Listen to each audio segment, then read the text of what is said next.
Bonjour tout le monde.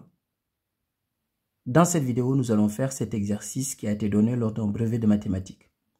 Donc ici, nous devons trouver un nombre entier qui est entre 1609 et 1634.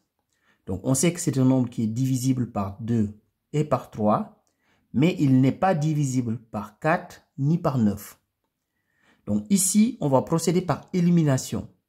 Comme c'est un nombre qui est divisible par 2, donc on sait que c'est un nombre pair. Donc, ce que je vais faire dans un premier temps, je vais tout simplement prendre tous les nombres pairs qui sont entre 1609 et 1634. Et dans cette liste, je vais garder dans un premier temps que ceux qui sont divisibles par 3. Donc, je vais prendre dans un premier temps tous les nombres pairs qui sont entre ces deux nombres. Donc, je vais commencer par 1610, 1612, 1614, 1616, 1618, 1620, 1622,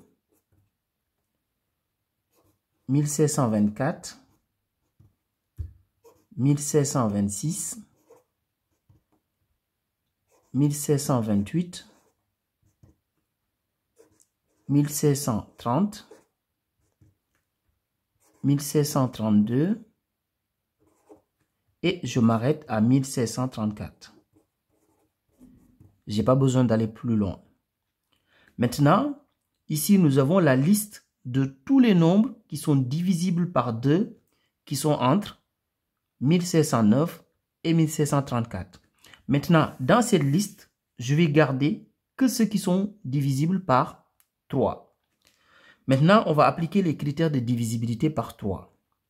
Je vais vous montrer comment je vais procéder avec le premier exemple ici, et puis je vais appliquer la même méthode pour les autres nombres.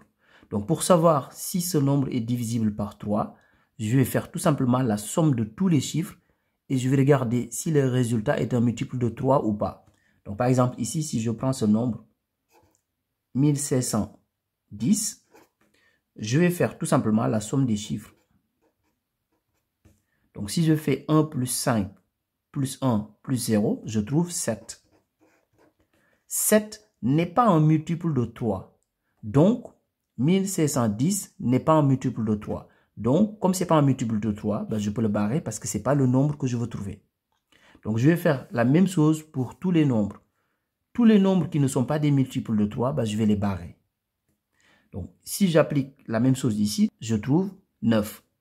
9 est bien un multiple de 3. Donc, pour l'instant, ce nombre-là, je le garde. Donc, ici, si je fais la somme de tous les chiffres, donc 1 plus 5 plus 1 plus 4, si je fais la somme, je trouve 11. 11 n'est pas un multiple de 3, donc je le barre.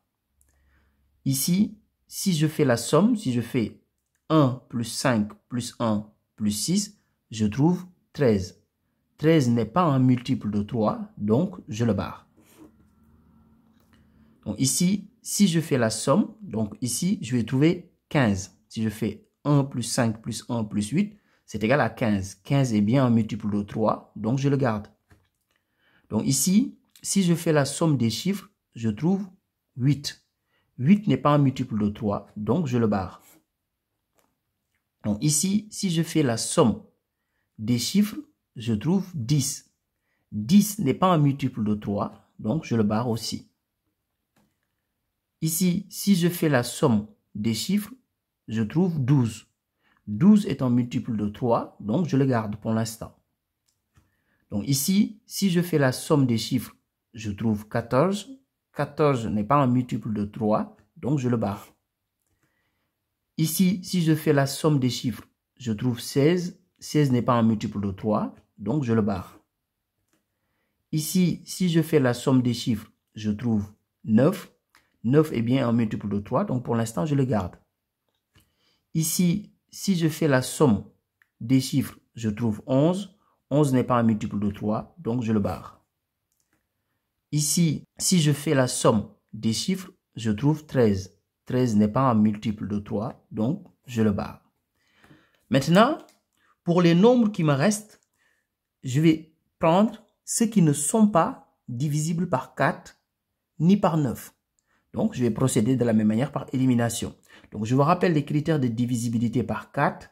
Donc, un nombre est divisible par 4 si le nombre formé par les deux derniers chiffres, donc ici, si je prends le nombre formé par les deux derniers chiffres, c'est 12. 12 est bien un multiple de 4, donc 1612 est un multiple de 4. Et moi, je veux trouver un nombre qui n'est pas un multiple de 4. Donc, parce que le nombre que je cherche n'est pas divisible par 4. Donc, celui-là, je le barre, parce que c'est un nombre qui est divisible par 4.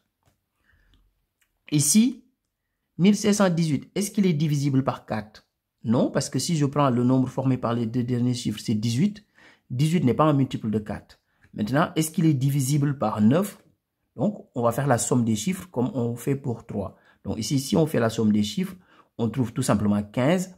15 n'est pas un multiple de 9. Donc, ce nombre, pour l'instant, ça convient. On le garde. Maintenant, on va tester pour les nombres que je n'avais pas barrés. Donc, pour celui-là, par exemple. Donc ici, si on prend les deux derniers chiffres, donc le nombre formé par les deux derniers chiffres, ici c'est 24. 24 est bien un multiple de 4. Donc ce nombre-là, finalement, ne nous convient pas parce que nous, le nombre qu'on veut trouver n'est pas divisible par 4. Alors ici, on procède de la même manière. 1630, si on fait la somme des chiffres, ici on trouve 9. Et ce nombre-là, il est divisible par 9. Et nous, le nombre qu'on veut trouver n'est pas divisible par 9. Donc, ce n'est pas le nombre. Donc ici maintenant, finalement, le nombre qu'on voulait trouver, c'est tout simplement 1618. Donc 1618, c'est le nombre qu'on voulait trouver. Au revoir.